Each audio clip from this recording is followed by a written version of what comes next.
Rapper Iced Tea, plus Yo-Yo live on the next Arsenio. Good evening, I'm Hugh Downs. And I'm Barbara Walters, and this is 2020. From ABC News, around the world and into your home, the stories that touch your life. With Hugh Downs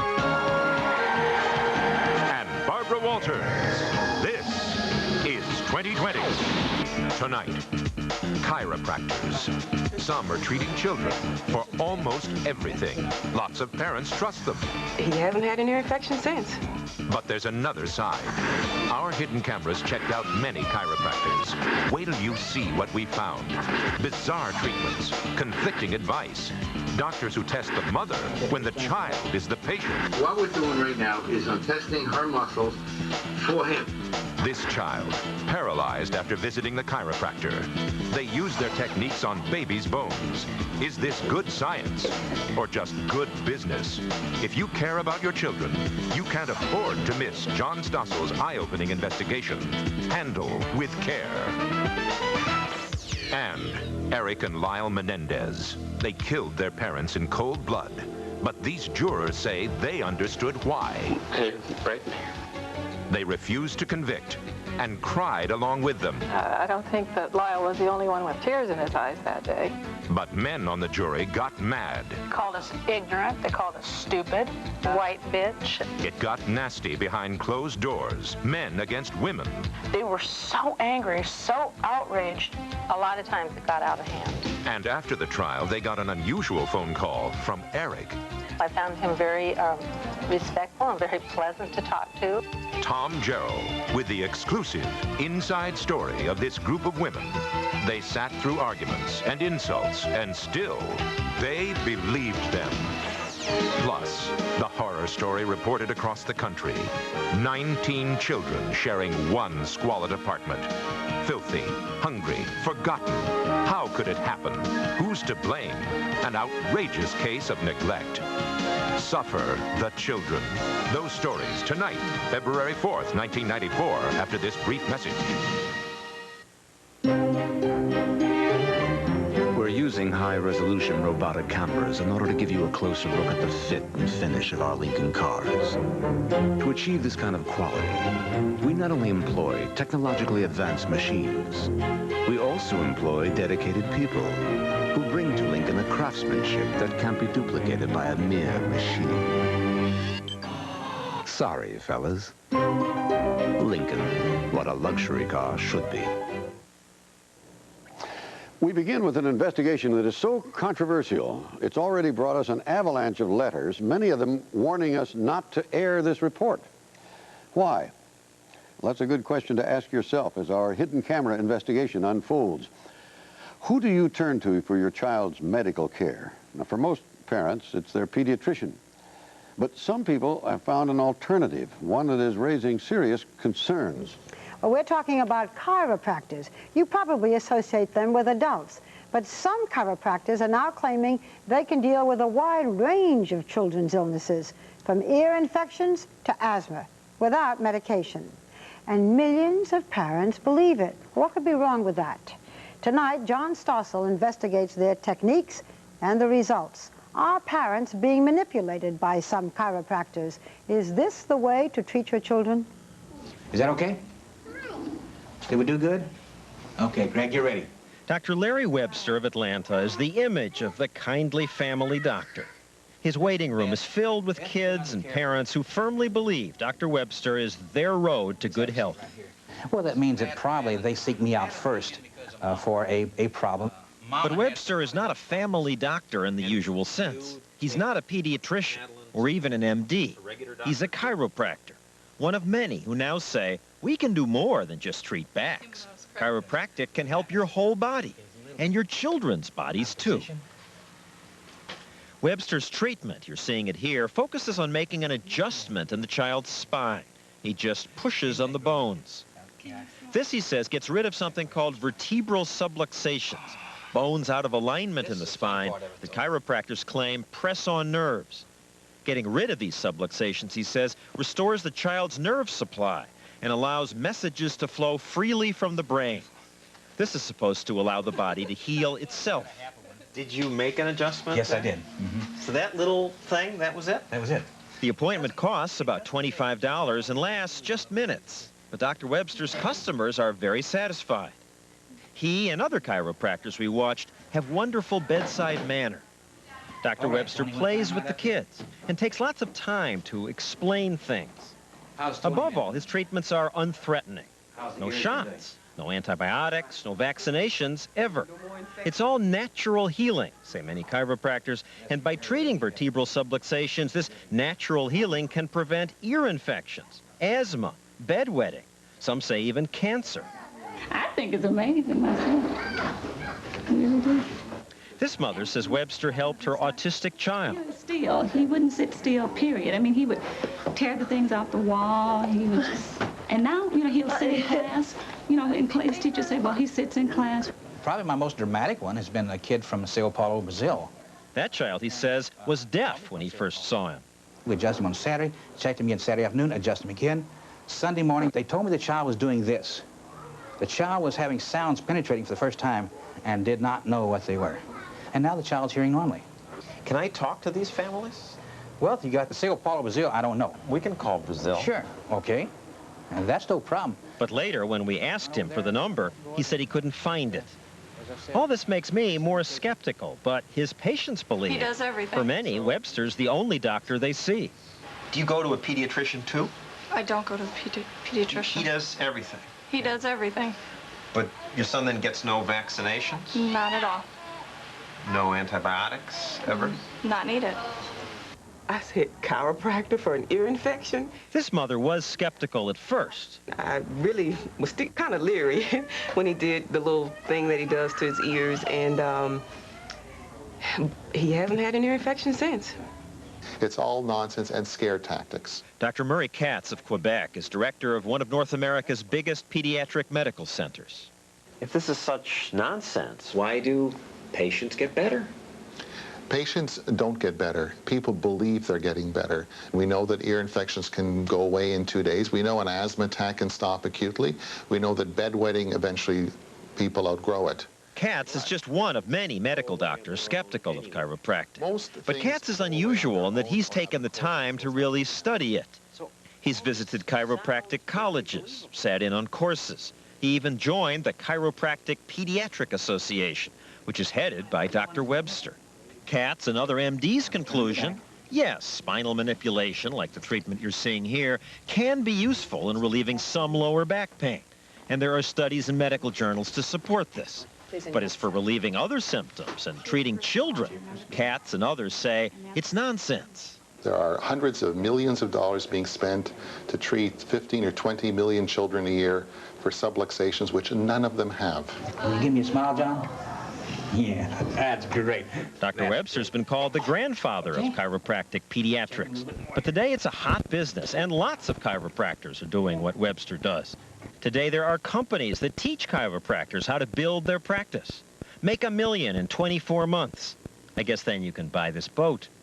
Another tells you how to treat patients for a lifetime. $100 buys you a tape that'll convince parents to bring their kids in. One trick is to offer free steak dinners to people who listen to your pitch. And the children get coloring books showing the joys of adjustment. Even the dog wants one. Many pediatric chiropractors were inspired by the baby adjusters, Palmer and Jennifer Pete. They run a business teaching others how to open a practice, how to promote it with things like free T-shirts. And they teach courses for chiropractors, talking about things like ear infections, colds, asthma. And they know their techniques work. They've helped thousands of children. They come in with a fever, we adjust them, the child goes to bed, and they get up the next morning, and it's as if there was never anything wrong with them. We've had case after case. The Pete's ideas are quoted in chiropractic manuals. Chiropractic works and medical procedures usually fail. In some cases that's true, and I don't think that you will get people to argue with that too much. Usually fail? From the histories of literally thousands of children that we've taken when we've checked them in our office, many of them have come to us as medical failures. And you can help these children more than a conventional doctor could? If they have a vertebral subluxation, I'm the only kind of doctor that can help them. And how many people have subluxations? About 95% of children have vertebral subluxations. They say 95% of children have them. They don't? They don't. They have an ulterior motive for saying it. It's a growth industry. In order to find something to treat, they must find everybody's little bones out of place starting right after birth. You doctors are just protecting your turf so you can make more money. It's not a fight between doctors and chiropractors. It's a fight between science and superstition. It's a fight between science and a belief system. The pediatric chiropractors say they have science behind them, the science of subluxations. This is the crux of the dispute.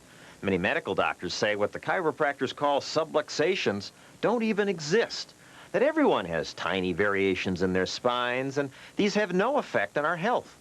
The doctors also say that if you show chiropractors the same x-rays, they can't even agree on where the subluxations are. Chiropractors like the Petes say research shows they can pick out the same subluxations. You can pick up subluxations on these x-rays? Absolutely. And Really? it's 0.97%. That's very high. Well, let me ask you to do one then, or do a few.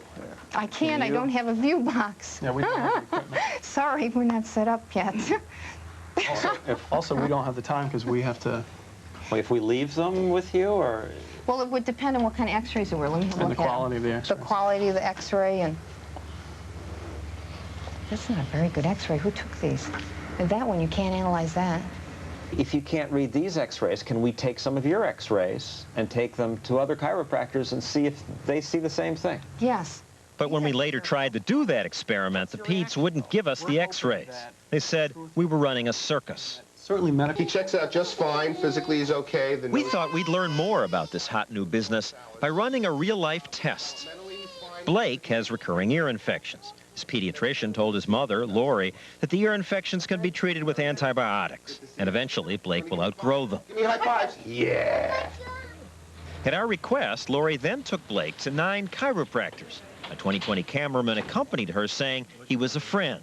The friend carried a hidden camera.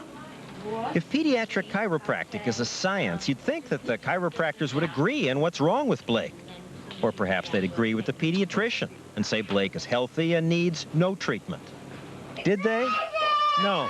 Every chiropractor found a problem, and for the most part, not the same problem. The first one says, Blake has a misalignment between the second and the third bones in his neck.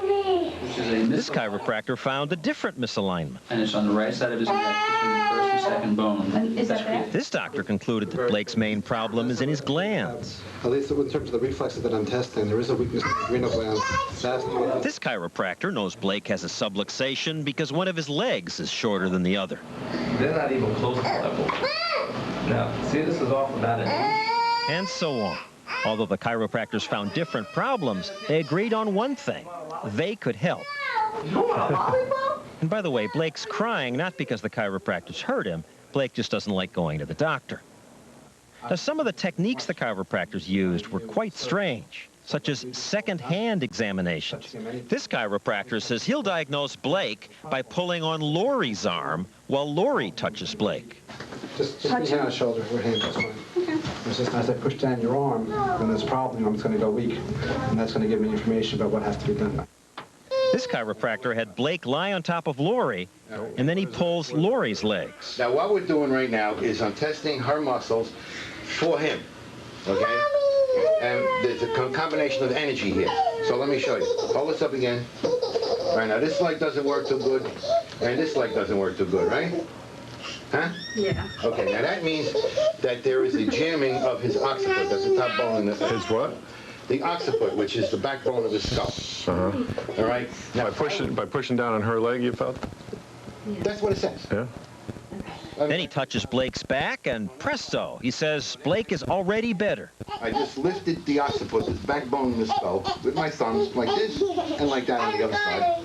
And then we went back and tested the muscles, and they were strong. So that's something. And that's Lori's muscles. Well, yeah, but it's right now she's becoming him. Blake needs treatment, he says. His bones don't work. So they got to be fixed. But before we fix that, we have to line up certain other things. His immune system don't work. And the doctor was worried about learning disabilities. Learning disabilities? Yeah, which somebody in this family has. Someone in where? In your family. How do you think of that? Because I know. You know that just from what? This is what I do. And your eyes don't team too well, and neither does hers. So, I mean, the both of you, I think, has got a problem. Of course, the cameraman wasn't even related to Blake. Why all the varying diagnoses? When we confronted the chiropractors, they told us the body is always changing. And some said these were just initial evaluations and more tests would be needed. In any case, all 9 chiropractors said they could help, though the treatment would be expensive because it could last anywhere from several weeks to a lifetime. Now, you've seen the growing trend in chiropractors treating childhood illnesses, and sometimes it seems to work. But when is it dangerous? There are tragic cases that bring up important questions, as you'll see when John Stossel's investigation continues. Stay with us.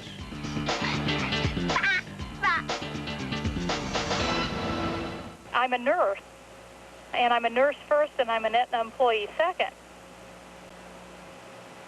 The care is first. You know, is that patient being handled appropriately? I would hope that we would all care about patients the way we would ourselves or our own family members. And that's the way I see it, that, you know, that's my job.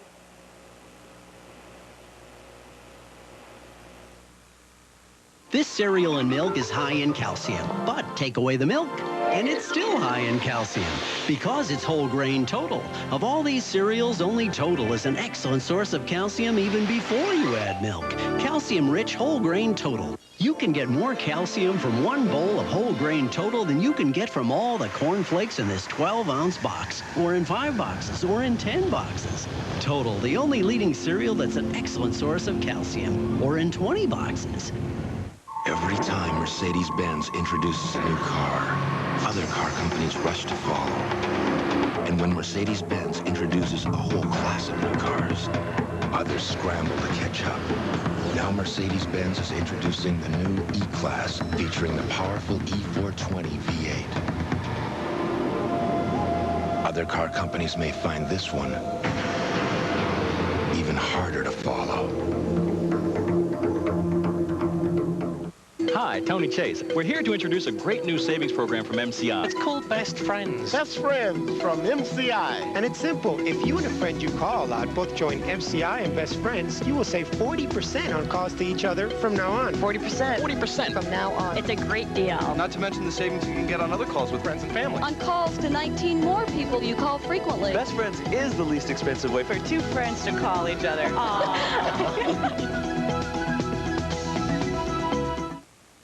Sunday, can Lois save the world from a deadly computer virus? Are you ladies finished? Will Superman get there in time? Lois and Clark, Sunday. You've listened to our music. You've checked out our videos. But have you ever seen us all together? Live?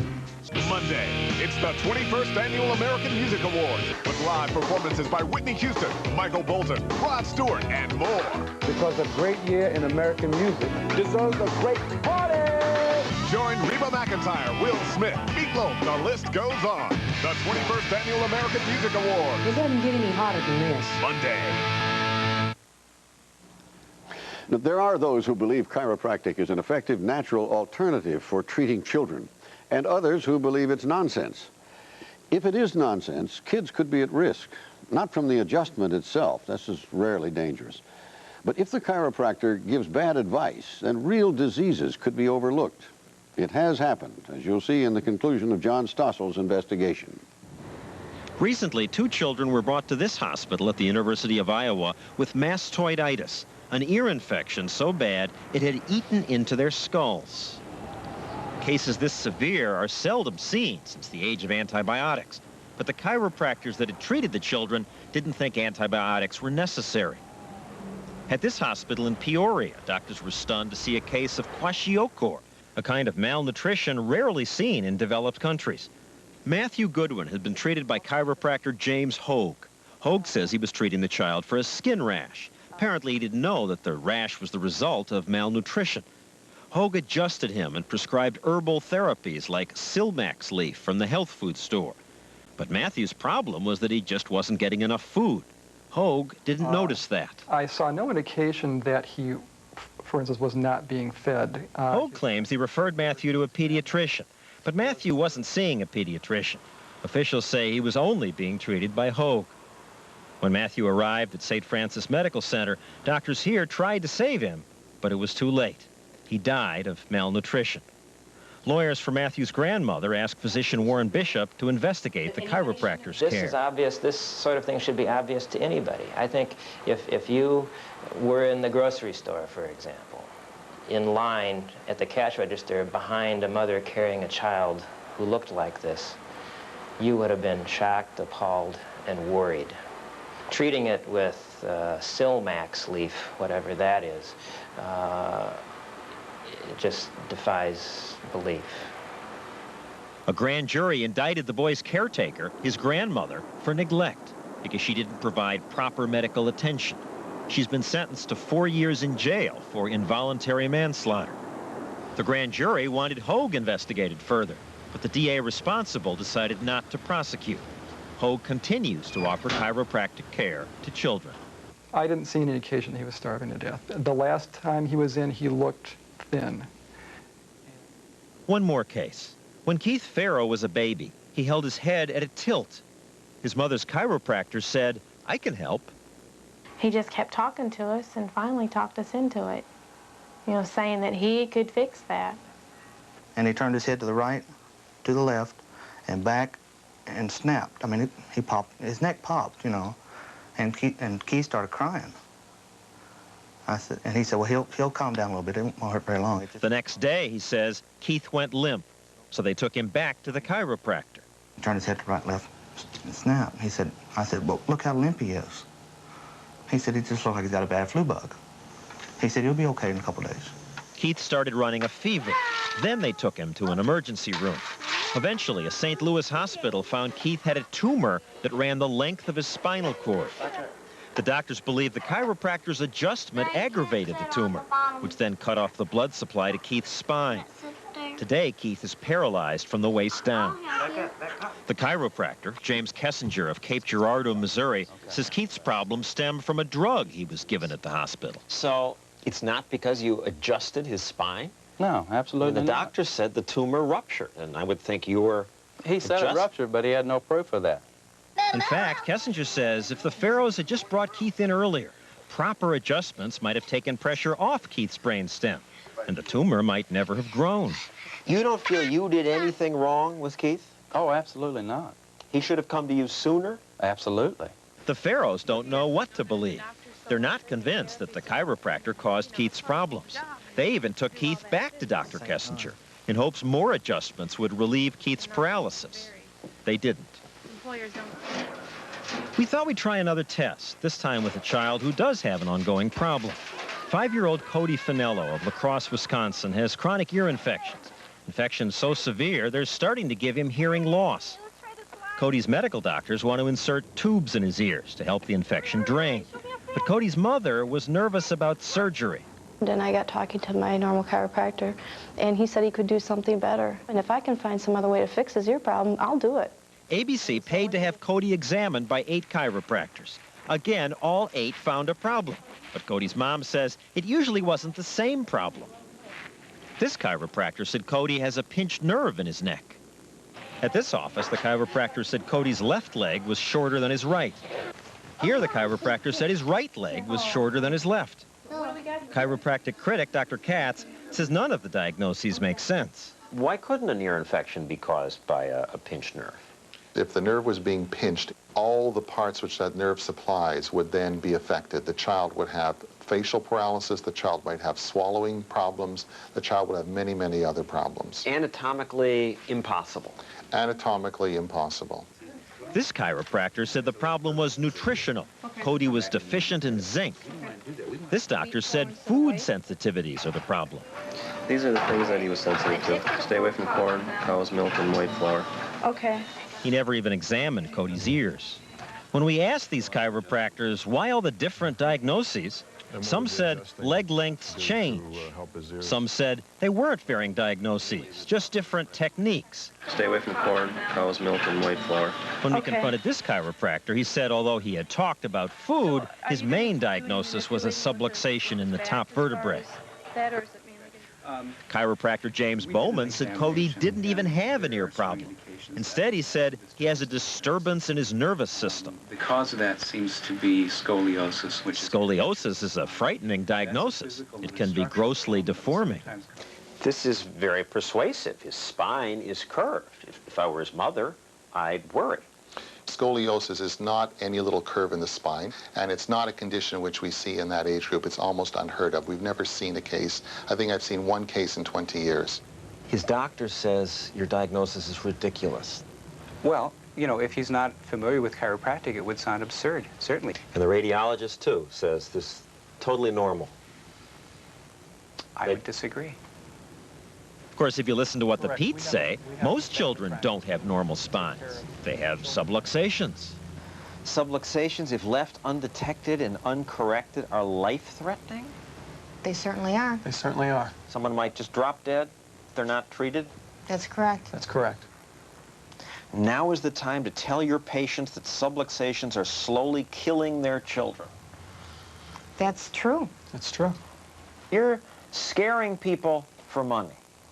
Oh, no. Sometimes we don't even charge patients. But you're running a business telling people to do more with kids. You're getting paid by other chiropractors for help in starting a business. Is it scary for the Cancer Foundation to go out and warn women about having mammograms? That's not a scare tactic. That's an educational tactic. What parent wouldn't want their child to be able to have that kind of health care? A parent who thought you were quacks. Well, doctors of chiropractic attend chiropractic college for as long as medical doctors go to school. Yet even some chiropractors are critical. The biggest chiropractic association says there's no evidence that subluxations are life-threatening and that comments like that are irresponsible. On the other hand, the association does claim they've had lots of success treating kids, and they say children with ear infections and other conditions should be evaluated by chiropractors. The association and other chiropractors we talked to said children should also be seen by a pediatrician. Some chiropractors were still more critical. They are making all the chiropractic physicians, even the scientifically oriented ones that are trying to do a good job, look like absolute quacks. Chuck Duvall heads the National Association for Chiropractic Medicine, which believes chiropractors should stick to trying to relieve back pain in adults. Is there a lot of money in this? Oh, there is so much money being ripped off. They want the patient to start from the day they're born on, forever. I'd say maybe the average patient here is 50, 60 times, but over a period of time. And again, is that covered by insurance? Yes, yes. You might be surprised to learn who's paying for all this. You are. So the government pays for these treatments? Oh, absolutely, and has for years. Medicaid and Medicare in most states cover for chiropractic, and it's not limited to the treatment of back pain. But they say they'll make the body work right so it can heal itself and prevent itself from getting sick. It's a wonderful idea, but it's not ever been proven. Might be true. Might be true. Or we might go downstairs and have lunch with Elvis. So are you saying that they're making it up just to make money? Yeah, absolutely. Now, I don't agree with that. From the people I met, I think they genuinely believe that they're doing the right thing. And they're exercised about it because the mail and faxes are coming in by the ton. It's phenomenal. Even before it's on the air. John, I have to ask you, though, this business of a medium, this second-hand therapy, like pulling the mother's leg instead of the child's, is that conventional treatment in chiropractic, or is that something oddball? No, that's something that the main chiropractic association said was absolute nonsense. Very few believe in that, but it's being taught at seminars and practiced around the country. Do you think there ought to be laws curtailing that kind of activity? Well, I mean, I think in a free country, people should have the right to seek out alternative medicine. I think that it might work. Anything is possible. I'm upset that we pay for it. The government and in our insurance, we pay for their experimental treatment. That was a surprise to me when you first came up with that. Fascinating piece. Thank you, John. Thanks. Look at all this mail sent in advance. You got to read all that now. We don't get that before they've seen it. We don't get that kind of mail. Maybe we're lucky. Next, 12 angry men and women, jurors in the Menendez trial. If you wondered why it was a hung jury, why they couldn't convict the brothers who killed their parents, Tom Jarrell has the answer. His exclusive interview with a group of women jurors, and you'll find it hard to believe what went on during those deliberations. Next. Did not prove it. Very When we heard there's a hot cereal with crunch, we said, great. But how? Then we tried grape nuts cooked hot. Just add milk and pop it in the microwave. 60 seconds for a little crunch. I want a big crunch. 30 seconds for a big crunch. We thought all hot cereals were the same. Mushy. Yeah. But not grape nuts cooked hot. All that warm goodness plus that hearty, nutty crunch make it taste so different, so good, so... Now Mom's getting mushy. Yeah. Discover Grape Nut cereal cooked hot. Finally, a hot cereal with crunch.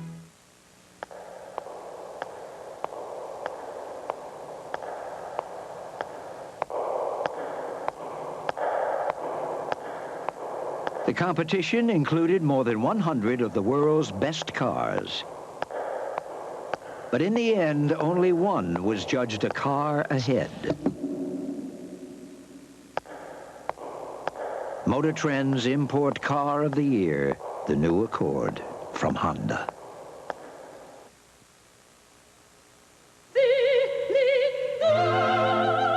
All right, next play is Flash 87 Blue. Wyatt! Please, I'd like to try this thing. Call home. It's nice to be recognized, finally. Call now for the revolutionary voice-activated phone card, only from Sprint. Have you smelled Clorox bleach lately? Smells like a lemon fresh from the tree. Fresh, fresh, lemon fresh. Smells like a clean, fresh lemon breeze. Fresh, fresh, lemon fresh. Lemon fresh Clorox bleach. Mrs. Butterworth, you're the slowest person I ever met. Well, my original syrup is so deliciously thick and rich, it takes more time to pour than maple syrup, see? Sure does, Mrs. Butterworth, but you're really worth it. Saturday, an all-new Commish. She's been dead about an hour. A brutal murder brings a fragile witness forward. Billy's our witness? That's him. With Life Goes On's Chris Burke. I need to know if he can handle the strain of testifying. And if it goes wrong, it might destroy him. The Commish, Saturday. Tuesday. I haven't seen you for 3 days. A cop and his informant get too close for comfort. You know who this is, don't you?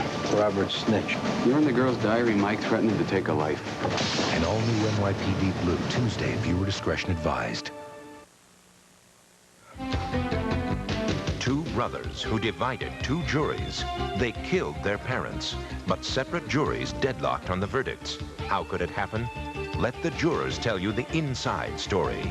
The nasty fights behind closed doors when 2020 continues after this from our ABC stations.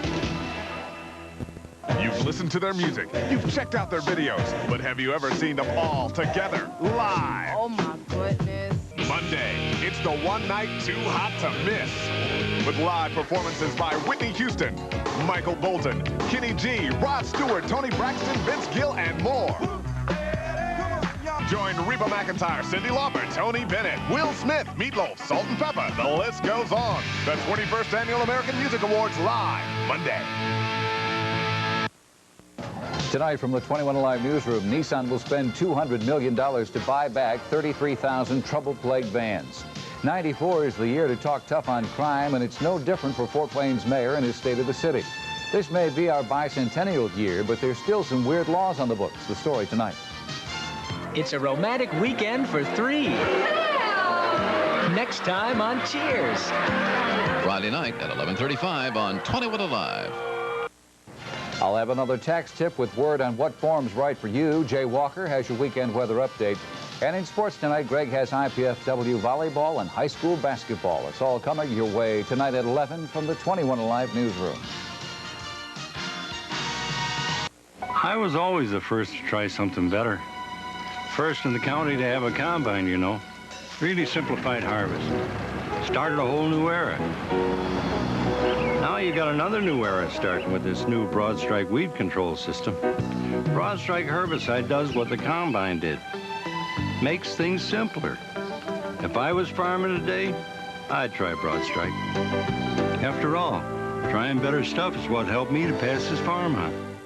Rapper Ice-T plus Yo-Yo live on the next Arsenio. NBC News 2020 continues. Once again, Barbara Walters. The murder trial was sensational, and the talk now is about the hung juries. Why is it that two separate panels couldn't convict Eric and Lyle Menendez of the brutal crime they admitted to? That is, the cold-blooded killing of their parents. What went on behind those closed doors? Well, the truth is amazing. In one jury room, it was a real battle of the sexes. You may have heard about it last night on Primetime Live. The men in the jury outraged at the women and fighting for a murder conviction. Well, tonight, Tom Jarrell brings you the other side, an exclusive interview with the women jurors who say they were bullied and insulted, but held their ground. For 12 years, between the ages of 6 and 18, my client, Eric Menendez, was sexually molested by his father. Tuesday, July 20th. Pattern of Opening statements were as riveting as anything I've ever seen on TV. I was glued to the edge of my seat. I think I forgot to breathe for an hour and a half. As much of America followed the televised trial of Eric and Lyle Menendez, Hazel Thornton was watching from the jury box. But for 6 months, she could only share her thoughts with her computer by keeping a daily journal. By the judge's order, the jurors could not discuss the case with anyone, read newspapers, or watch TV reports. And did rough sex involve your father hurting you with things? Yes. Wednesday, September 29th. The first 3 days of Eric's testimony have been positively grueling. Needles, pins, tacks. The worst was Tuesday afternoon, when Eric gave an excruciatingly detailed description of the sexual molestation by his dad. The prosecution depicted the brothers as liars. Who to believe? What to believe? It was a lengthy slugfest of sensational testimony and dueling attorneys, played out before 2 juries. One was to judge Lyle Menendez, and the second was to rule on his younger brother, Eric. After it was over, Hazel and 23 other jurors were left to sort out one of the longest, most expensive, and closely watched trials in California history. We are unable to reach unanimous verdicts. Both juries wound up hopelessly deadlocked. 2 and 3. Remarkably, the juries in both cases split just about evenly. 6 for murder, 6 for the lesser crime of manslaughter. Similarities in the jury deliberations, however, ended there. Leslie Abramson, Eric's attorney, brought Hazel and 4 other jurors, including one alternate before our cameras, to explain how they were swayed to the defense side. And Jill Lansing, Lyle Menendez's lawyer, spoke to us with the foreman of the second jury. What are their forms of punishment? To some degree, all these people were persuaded by the defense strategy called imperfect self-defense. That means that if, after years of abuse, the brothers became truly convinced their parents were planning to kill them for threatening to expose the dark family secrets, then the law says they cannot be convicted of murder, even if they were mistaken about that threat. You hear over and over that this is a case of children killing their parents because of sexual abuse. That is not the case. The case was because they had fear, even though unreasonable to someone else, but they had the fear that they were going to be killed by their parents. That is the point of this case, in my mind. I thought we were in danger. I thought he felt he had no choice. But to what? That he would kill us. I really like. Defense attorneys needed graphic testimony to convince the jurors of their case. Did he try to anally penetrate you with something else? He did. And what was it? He raped me. It was horrible sitting there listening to him. I don't think that Lyle was the only one with tears in his eyes that day in the courtroom. What was he doing with the needles and the pins and the tacks, generally? He was sticking them into my thighs and my butt. I would not say that I believed him completely, but I certainly believed him enough to make the defense realistic in my mind and to raise a huge reasonable doubt as to his being guilty of first-degree murder. These weren't helpless boys. These were young men who were strong. They were athletic. You can be physically strong. It doesn't necessarily mentally you're strong. I think the thought is they didn't think that they could get away from him. And that's why they were forced to do what they did. I believe they loved their parents. I don't think that they took arms against their parents for any other reason but fear. The jurors' most wrenching decisions seemed to involve Lyle's shooting of his mother, Kitty. She'd been shot. She was trying to take protection behind a coffee table. He goes out, methodically reloads, comes back, and blows her away. The question everyone looking in says, why did he kill Mom? Some people felt that it was a single killing, even though 2 people died, that it was a single event, and that in that heat of passion situation, the 2 parents were killed. Here's this woman that you've shot, and just imagine the fear you would feel knowing that she was still alive. You thought she was going to kill you, and she's still moving. I had to really deal with my conscience on that, because they did go back and shoot her, and she wasn't a threat to them at that time. So on that one count, I did vote second-degree murder. Remember, only half the jurors believed the theory of self-defense. The rest, all men, voted for a murder verdict almost from the start of deliberations. What were your thoughts when the judge sent you in, the door closed behind you, and you were heading for deliberations? I knew it was going to be bad. My worst fear was that it would be men against women, and our first vote showed that it was indeed men against women. So how big was this jury room, deliberation room? Small. It's got smaller every day. Exactly. It really got out of hand. And we were the ones to be calm, and they were the ones pounding on the table, making insulting comments. What were some of the harshest words you heard? They called us ignorant. They called us stupid. They... White bitch. They did. They did some bad things in there, and the yelling and screaming and adrenaline was going, and it wasn't very pleasant. Whenever they didn't want to hear what we wanted to hear, they would decide to go to one end of the table, play cards. They are going to say, you were intractable, you refused to change, and you were naive. More likely, Tom, what they're going to hear, because it's the typical sexist result, is that the women were emotional and the men were analytical. I, for one, am not an Eric Menendez groupie. I'm very analytical, and if anybody was emotional, it was the men in the room. The reason I did not vote first-degree murder is because the prosecution didn't prove to me that that's what happened. I refuse to believe that this group of men is representative of all men. I know that Lyle's jury was not split the way ours was. Everybody was willing to listen to what the other people had to say, even though they disagreed sometimes strongly. For example, buying the shotguns. That's a fact, and it was easily proven, and we all agreed on that. However, we couldn't agree whether or not they bought it in order to defend themselves against their parents, or they bought it in order to kill their parents.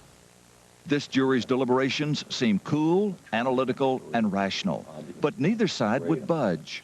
A hung jury would be a victory for the defense. I think what I'm hearing is the jury system working the way it should. It sounds like they were responsible, they were analyzing the facts, they were learning the law that they needed to know to make a decision. I'm real proud of this jury. Mr. Menendez, did you ever question in your mind whether or not you were gay? Yes. And why was that, if you know? It's because I didn't understand what was happening with my father. In trial testimony, homosexuality was mentioned only briefly. How the subject was handled by each jury differed sharply. Did an issue of sexual orientation, perhaps homosexuality among the defendants, was that raised by either side in the jury room? Very briefly, the idea of Eric being homosexual, we gave it maybe 5 or 10 minutes worth of thought, and it really didn't enter into it. The women, on the other hand, said the men on their jury harped on the issue. You think?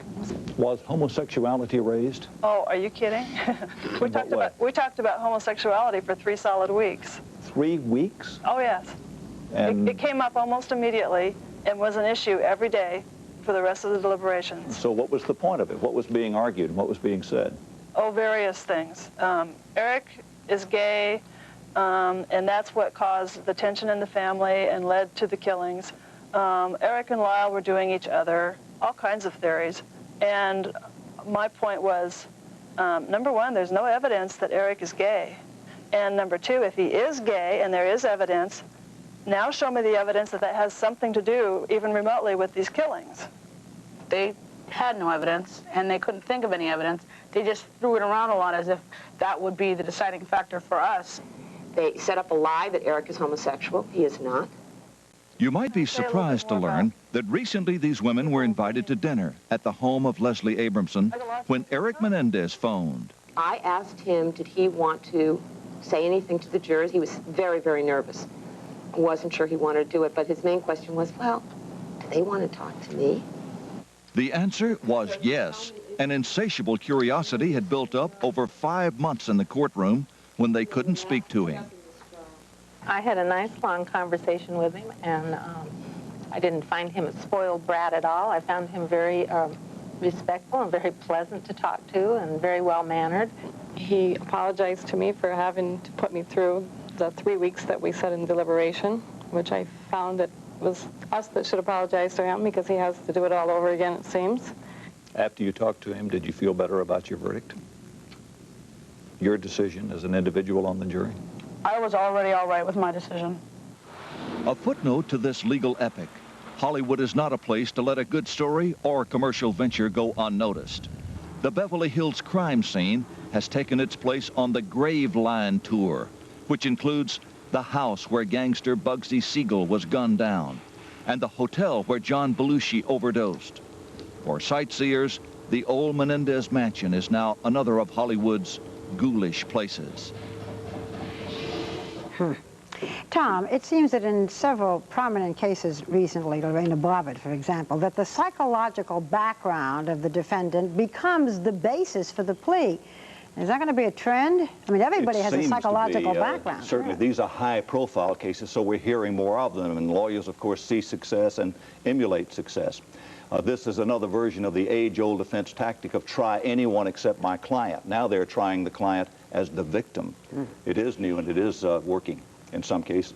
We usually think of juries as being gender-free. In Lyle's jury, there wasn't that battle of the sexes. Why was it, do you think, in Eric Menendez's case? I don't think it was in the trial itself, Barbara. I think those jurors went in and in good conscience felt very strongly about their vote. I think what happened was they saw all the months of their deliberations and their trial being totally frustrated by not having a decision, and that's where civility gave way to sexism, in the arguments to try to persuade the other. In the deliberations, they took on a life of their own. We should point out that the case will be back in the public eye, that the prosecutor says he's going to retry, that the defense attorneys say they'll never convict. In the meantime, the brothers remain in prison. Another round. Thank you, Tom. Well, next, the discovery that shocked Chicago police and made headlines yesterday across the country. 19 children found in one roach-infested apartment, filthy, hungry, neglected. Who is responsible? Why didn't anybody know? You'll find out right after this.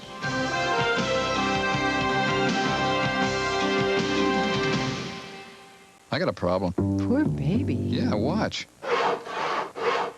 Well, I've got a solution. Country Crock spreadable sticks. Yeah, they spread easy, straight from the fridge. Very spreadable. Very edible. New Country Crock spreadable sticks. Spread easy, straight from the fridge. If you're watching your money closely, you'll like what you see in the new Ford Escort. You'll like the fact that it's priced thousands less than the leading imports. That it has a level of quality that helps bring it more repeat buyers than any other small car. And the fact that you can get any one of these highly equipped Escorts for the same low price. Ford Escort. When it comes to quality and value, it's right on the money. Drixoral is. Actifed isn't. Drixoral is. Tylenol Cold isn't. Drixoral is the only cold medicine that relieves the sneezing, stuffiness, plus the aches and pains of a cold for 12 full hours. Drixoral. Isn't that better? Everybody needs some money sometime. Everybody needs some cash somehow. Hello? Rita. It's midnight. I need $500. Now. I'll call Western Union. Just call 1-800-CALL-CASH. and you can send money from home. Sometimes it's Western Union. Oh, yeah. The fastest way to send money. You want to talk about a great pizza? It's from Domino's. And it's thin. We're talking thin. It's crispy, crackly. Totally crunchy. And check this out. The pieces are square. Square? It's called Domino's. Crunchy, thin crust. Pizza. It gets thin. Free pizza! Say what? Order a large thin crust pizza with 2 toppings. And get any medium 1-topping pizza. Free! The best. You love it. Oh, yeah. Something for nothing. With free delivery. When you call Domino's. You're going to love me for telling you about it. Saturday, ABC Sports rolls in with the Quaker State Open. Then ABC's Wide World of Sports follows as Tanya Harding, Scott Davis, and the stars from our national championships take the ice in the Chrysler Skating Spectacular. Plus a special encore performance by Nancy Kerrigan. And that night, the sport's biggest names share the ice in an unprecedented gathering of Olympic champions. Katarina Witt, Brian Boitano, Christy Yamaguchi, and Peggy Fleming headline the IBM Skates of Gold. It's all Saturday on ABC. A network television premiere. Clint Eastwood's a one-man wrecking crew. Flattery will get you nowhere. Charlie Sheen's his brand new partner. Fasten your seatbelt. Are you doing? Sunday, it's The Rookie. Parental discretion advised. What words could describe the horror story that came out of Chicago earlier this week? It's being called the largest case of child neglect in Chicago history.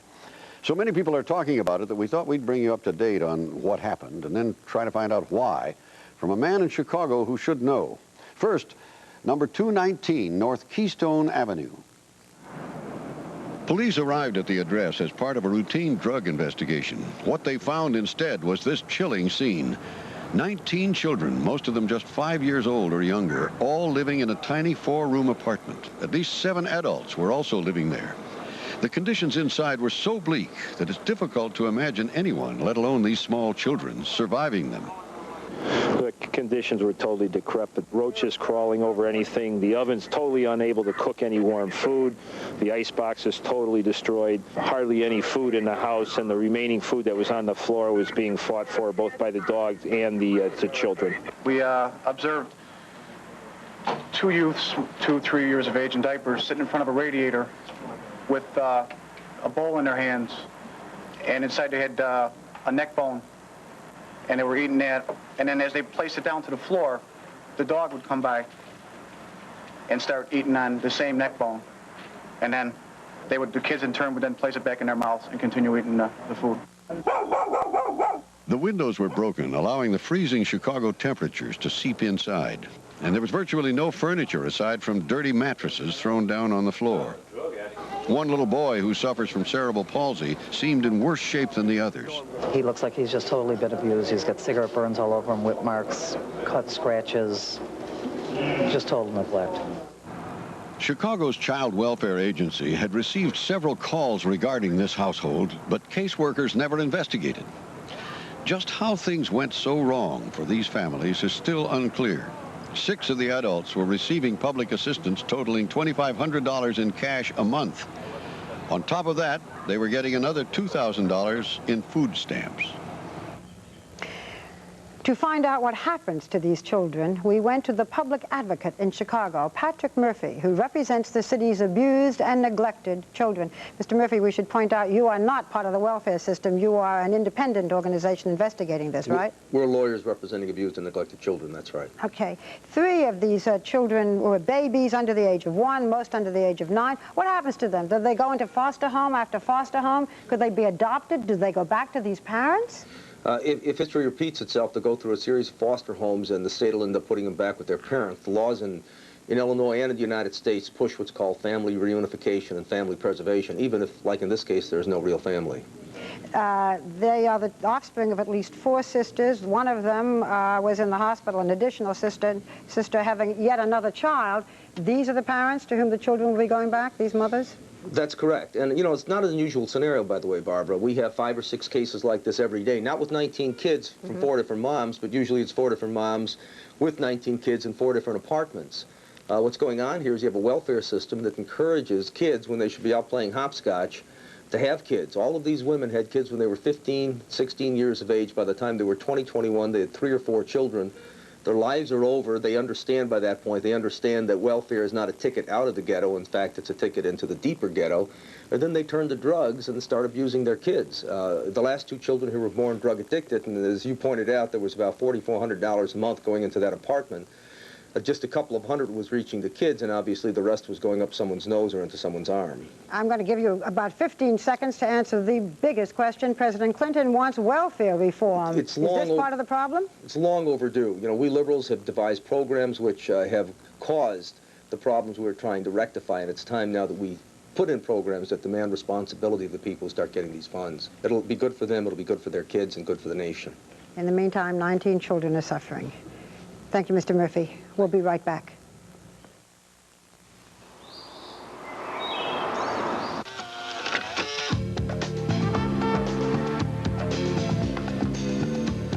To truly appreciate Lincoln Mark 8's premium sound system, just crank it up.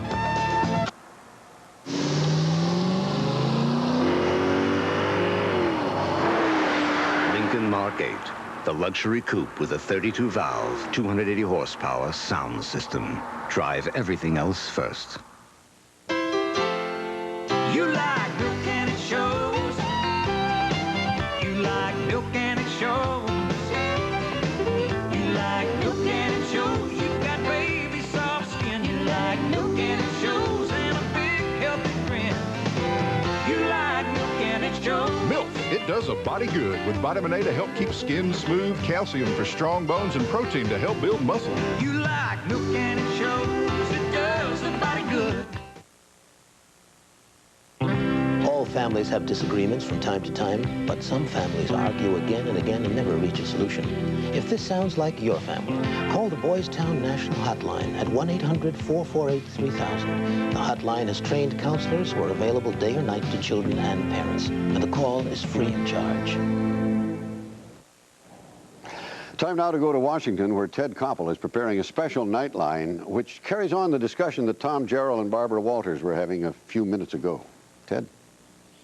Hugh, after the Menendez trials, after the Bobbitt decisions, the nation debates, when is murder justified? Are compassion and justice incompatible? Is abuse an excuse? The focus of our Friday night special tonight. Hugh? Thank you, Ted. We'll be watching. That's Nightline after your local news. And Barbara has a remarkable interview next week. Tell them about it. Well, it will bring back memories of a very tumultuous time in this country.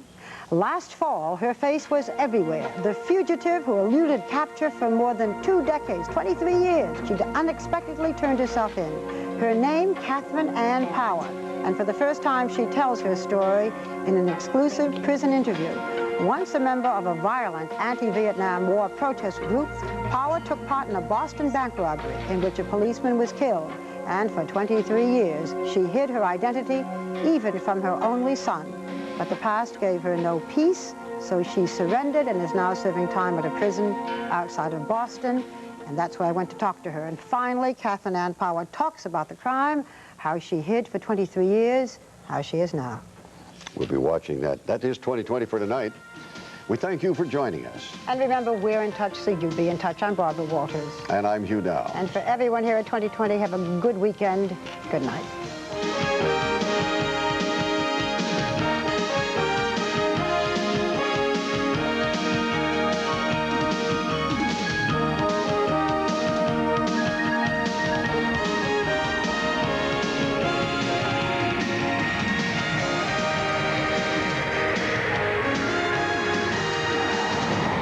2020 is a presentation of ABC News. More Americans get their news from ABC News than from any other source. The American Broadcasting Company, ABC. An afternoon shooting in Fort Wayne leaves some questions unanswered. A report next. As Tonya Harding violated the Olympic Code of Ethics, a panel will decide. More on the Summit City's weird laws and why you can't carry a watermelon through a city park. In weather, Jay says expect seasonal weekend weather. Greg has sectional high school basketball action. It's all next from your #1 news channel. Your birthday, the 4th of July, Christmas, and the February tax sale happen only once a year. You wouldn't miss the first 3. Don't miss this one, the Tompkinson Dodge tax sale. Right now, Dodge Shadow's only $129 a month. Dakotas, $159 a month. Caravans, only $199 per month. Intrepids, $229 a month. And a Ram Truck T300, just $239 per month. Don't miss it. Tompkinson Dodge on Illinois Road. Get busy. What you gonna do this Friday night? Get busy. You got that right, because Arsenio has hip-hop's best in the house. There's tough-talking Ice-T, rapping on the couch this time about his controversial new book, The Ice Opinion. Plus, it's fast-rapping Yo-Yo, bringing you the beat of the street and the hottest hip-hop sounds around. So you know what to do this Friday night. Just do what we do on Arsenio, you know, get busy. On the next Night Thing.